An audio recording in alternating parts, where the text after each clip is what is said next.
Hey, what's going on, everyone? I am Coach Dave from CrossFitStore.com and StructureYourStrength.com, and we're going to be talking about how to get the most out of the open. Because generally, as a coach, if you work at a CrossFit facility or you work with people who do CrossFit, usually during the open, people will get really upset about the stuff they can't do. They set all these goals, and then 2 weeks later, it's gone. So we're going to talk about what to do if you're one of those athletes where you're frustrated maybe about how you're doing, you're mad you can't go RX, or maybe you go RX and it's a real big struggle for you. How do I get the most out of it?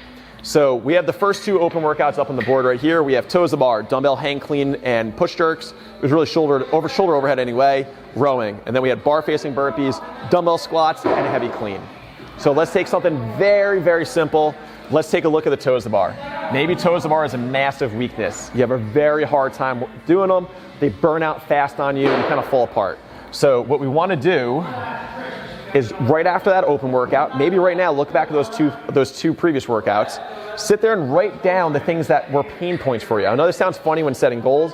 A lot of times people make goals sound very fluffy, very nice, your dreams, but sometimes the best goals are the things that really bother you when you go to sleep at night. So if you couldn't do those toes to bar and you're still pissed about it, toes to bar is a major goal. And then people are like, all right, I want toes to bar, right? That's my goal. I want toes to bar.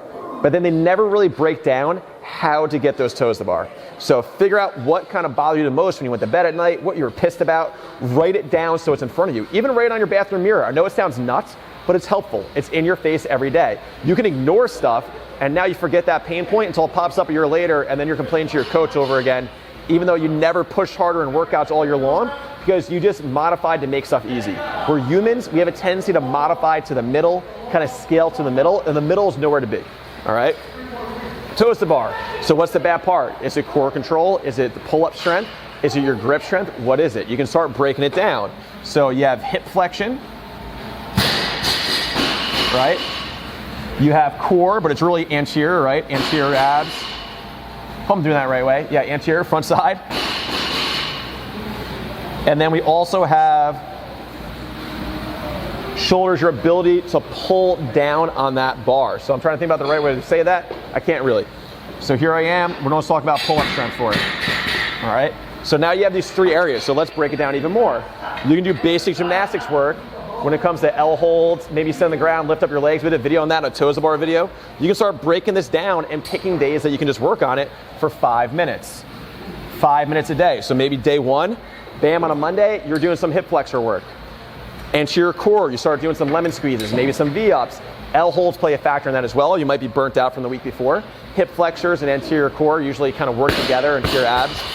And then when it comes to getting strict pull-ups, those help tremendously when it comes to toes to bar. Because if you're one of those people like me where you don't have the flexibility or the ability to compress, you have to close that shoulder.